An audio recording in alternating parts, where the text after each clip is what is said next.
ये है class 10th history NCERT के चैप्टर फर्स्ट जो है यूरोप में राष्ट्रवाद का उदय, उसके जो क्वेश्चन हैं उनके सॉल्यूशन।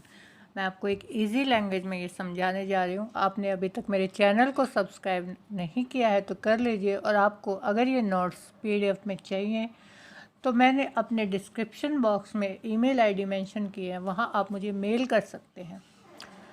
तो चलिए शुरू करते हैं। ये है हमारा क्वेश्चन 5। अपने शासन वाले क्षेत्रों में शासन व्यवस्था को ज़्यादा कुशल बनाने के लिए नेपोलियन ने क्या बदलाव किए। सबसे पहले हमें ये पता होना चाहिए कि नेपोलियन कौन है या कौन थे। नेपोलियन जो है वो फ्रांस का शासक था। पहले वो क्या था, एक मिलिट्री लीडर था, मतलब सेना में काम करता था। बाद में जो है वो अपनी शक्ति के बल पर इतना शक्तिशाली हुआ कि वो फ्रांस का शासक बन गया। वो न केवल फ्रांस का बल्कि 19वीं सदी में उसने यूरोप के काफ़ी हिस्से को जो है अपने अधिकार में ले लिया था। तो चलिए शुरू करते हैं।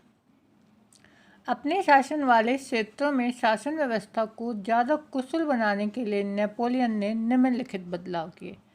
फर्स्ट है, उसने फ्रांस में प्रजातंत्र को समाप्त करके राजतंत्र को दोबारा लागू किया।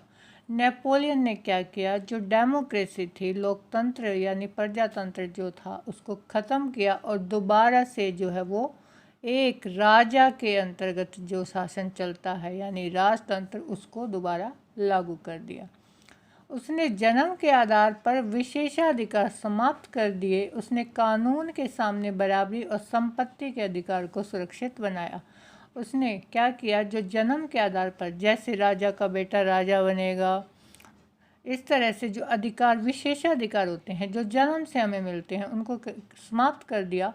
उसने कानून के सामने सबको बराबर जो है रखा कि कानून की नज़र में सब बराबर होने चाहिए, चाहे कोई छोटा या बड़ा नहीं होगा। संपत्ति के अधिकार को सुरक्षित बनाया। नेक्स्ट है, उसने 1804 में एक नागरिक संहिता तैयार की। एक सिटीजन चार्ट जो है वो नेपोलियन ने बनाया, जिसे नेपोलियन संहिता भी कहते हैं। इस संहिता को फ्रांसीसी नियंत्रण के अधीन क्षेत्रों में भी लागू किया। जो नेपोलियन ने एक नागरिक संहिता तैयार की, उसमें जो है नागरिकों के अधिकार, कर्तव्य, इन सब का जो है उसने वर्णन किया।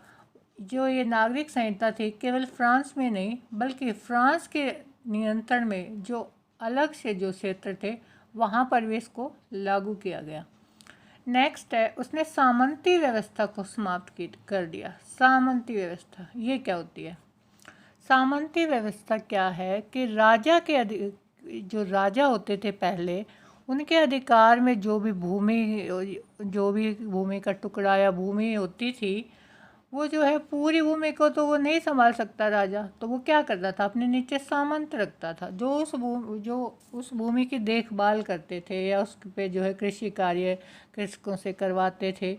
और उस भूमि के बदले राजा क्या लेता था, राजा को जब भी कभी जैसे युद्ध हो गया तो सेना, अगर सैनिक सहायता चाहिए, फाइनेंशियल हेल्प चाहिए, मतलब आर्थिक सहायता चाहिए, तो ये सामंत जो है वो राजा को प्रोवाइड करवाते थे। तो इस तरह उसने क्या किया, नेपोलियन ने ये सामंती व्यवस्था थी इसको समाप्त कर दिया और किसानों को भू दासत्व और जागीरदारी शुल्कों से आज़ादी मिल गई। तो किसान जो क्या थे, उनको जो है सामंतों के नीचे रहकर काम करना पड़ता था। वो उसके सामंतों के जो दास बन के रह गए थे किसान, उन्हें इन सब चीज़ों से आज़ादी मिल गई। नेक्स्ट है, उसने व्यापार को बढ़ाने के लिए व्यापारी संघों के नियंत्रण को हटाया। जो नेपोलियन था उसने क्या कहा कि भाई जो है ये छोटे छोटे क्षेत्रों में जो व्यापार के ऊपर टैक्स लगते हैं और एक ही क्षेत्र के अंदर, या फिर सिर्फ कुछ ही जो ट्रेडर्स हैं, यूनियन है, उनका ही इस पूरे व्यापार पे जो है कब्जा है, तो उसने इन सब नियंत्रण को हटा दिया। उसने कहा कि जो है कोई भी व्यक्ति चाहे वो व्यापार कर सकता है। अगला है, यातायात और संचार सुविधाओं में सुधार किया। उसने जो है यातायात की सुविधाएं, हो सकता है उसने अच्छी अच्छी सड़कें बनवाई हों, और संचार सुविधाएं हैं उनमें सुधार किया। एक समान मानक भार और नाप को पूरे राष्ट्र में लागू किया। जैसा कि हम जानते हैं कि पहले क्या होता था कि अलग अलग छोटे छोटे जो क्षेत्र थे उनमें जो है जो तोलने की जो इकाई होती थी वो किसी क्षेत्र में अलग होती थी, किसी में अलग होती थी।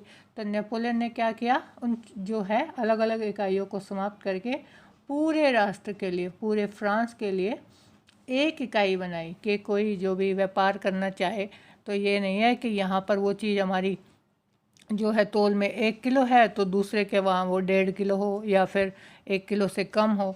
तो उसने जो भार की इकाइयाँ थी उनको जो है पूरे राष्ट्र में समान रूप से लागू किया।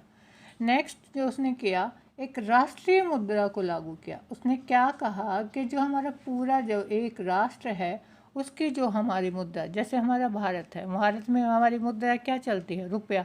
चाहे हम किसी भी स्टेट में चले जाएं तो हमें जो लेन देन करते हैं वो रुपए में ही करते हैं। पहले जो था यूरोप में, जो फ्रांस और ये छोटे छोटे जो राष्ट्र थे वहाँ पर क्या था कि अलग अलग मुद्रा होती थी। तो जैसे कहीं पे दिनार थी, कहीं पे कुछ। तो उन्होंने क्या किया, नेपोलियन ने जो राष्ट्रीय मुद्रा थी वो एक लागू की, जिससे व्यापारियों को पूंजी के आवागमन में आसानी होने लगी। जैसे व्यापारी थे वो चाहे किसी भी स्टेट में जैसे कहीं पे भी जाके व्यापार करते थे तो उन्हें किसी तरह की दिक्कत नहीं आती थी। तो ये चल रही है हमारी हिस्ट्री एनसीईआरटी के सॉल्यूशंस की सीरीज। आप मेरे चैनल को सब्सक्राइब कर लीजिए ताकि, और बेल आइकन को प्रेस कर दीजिए ताकि आपको लेटेस्ट अपडेट मिलती रहे। Thank you.